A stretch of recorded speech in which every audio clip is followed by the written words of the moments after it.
ఇటు తెలంగాణలో కూడా పెట్రోల్ కొరత వేధిస్తోంది. బిగ్ బ్రేకింగ్ లో చూస్తున్నాం. బంకుల వద్ద వాహనదారులు బారులు తీరుతున్నారు.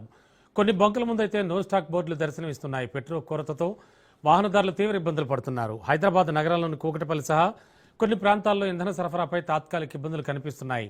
కొన్ని పెట్రోల్ బంకుల్లో నో స్టాక్ బోర్డులు దర్శనమిస్తున్నాయి.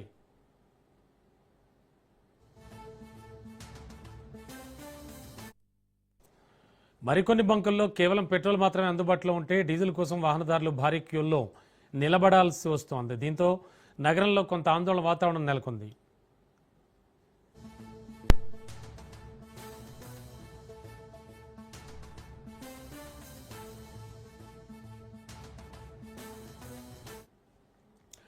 అయితే సంబంధిత వర్గాలు ఈ పరిస్థితి తాత్కాలికమేనని, సరఫరా వ్యవస్థ సాధారణంగానే కొనసాగుతోందని స్పష్టం చేస్తున్నారు. కొన్ని ప్రాంతాల్లో అధిక డిమాండ్, అలాగే ఒకేసారి పెద్ద సంఖ్యలో కొనుగోలు చేయడం వల్ల ఈ పరిస్థితి ఏర్పడిందని తెలుస్తోంది.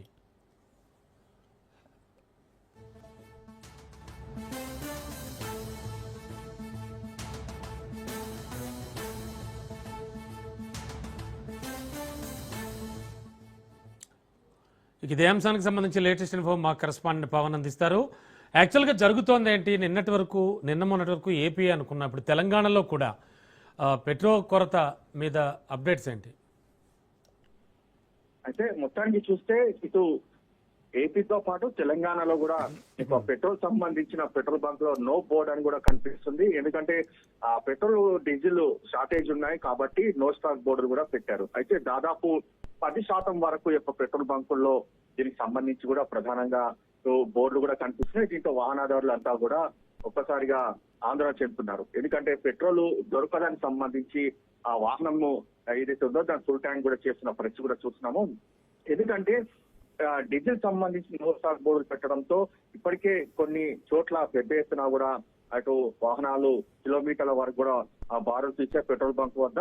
అయితే ఇందులో చూస్తే మాత్రం ప్రధానంగా ఇటు రిటైల్ వ్యాపారస్తులకు, ఇటు దీనికి సంబంధించిన ఆయిల్ సంబంధించిన కంపెనీలు వారికి ఆ యొక్క అంటే వీరికి డీడీ కడితేనే దీనికి సంబంధించి పెట్రోల్ డీజిల్ ఇస్తున్నారు. డీడీ కట్టకపోతే వారికి ఇవ్వకపోవడంతోనే దీనికి సంబంధించి రిటైల్ వ్యాపారస్తులు కూడా చెప్తున్న పరిస్థితి కనిపిస్తుంది. దీనిపైన రెండు ప్రభుత్వాలు కూడా స్పందించి ఇటు వాహనదారులకు సంబంధించి ఇబ్బందులు కాకుండా చూడాలి. అయితే వారు డీడీ కట్టకుండానే వారికి ఉద్దరికి కూడా పెట్రోల్ డీజిల్ కూడా పంపించాలని చెప్పి కంపెనీలకు సంబంధించి ఇప్పటికే ప్రభుత్వాలు కూడా ఆదేశాలు కూడా జారీ చేసిన పరిస్థితి కూడా చూస్తున్నాము. ఎందుకంటే గతంలో కూడా అంటే హైదరాబాద్ సంబంధించిన నేపథ్యంలో కూడా తెలంగాణ వ్యాప్తంగా కొన్ని రోజుల క్రితం ఇదే తరహాలోనే ఈ యొక్క హెచ్పిసిఎల్ కావచ్చు, ఐఓసిఎల్ కావచ్చు, బీపీసీఎల్ ప్రతినిధులు నేరుగా ప్రశ్నించారు. ప్రజలకు సంబంధించి ఇబ్బందులు ఎదురుతున్నాయి, వారికి ఏదైతే రిటైల్ వ్యాపారస్తులునే వారికి ఆ యొక్క డీజిల్ పెట్రోల్ పంపించాలని చెప్పి కూడా ప్రధానంగా ఇటు రెండు ప్రభుత్వాలకు సంబంధించిన అంశాలు కూడా ఆదేశాలు కూడా జారీ చేసిన పరిస్థితి కనిపిస్తుంది. మొత్తానికి ఇటు తెలంగాణ, ఏపీ రాష్ట్ర వ్యాప్తంగా ఇప్పటికే 10% బంకుల్లో నో స్టాక్ బోర్డులు కూడా కనిపిస్తున్నాయి.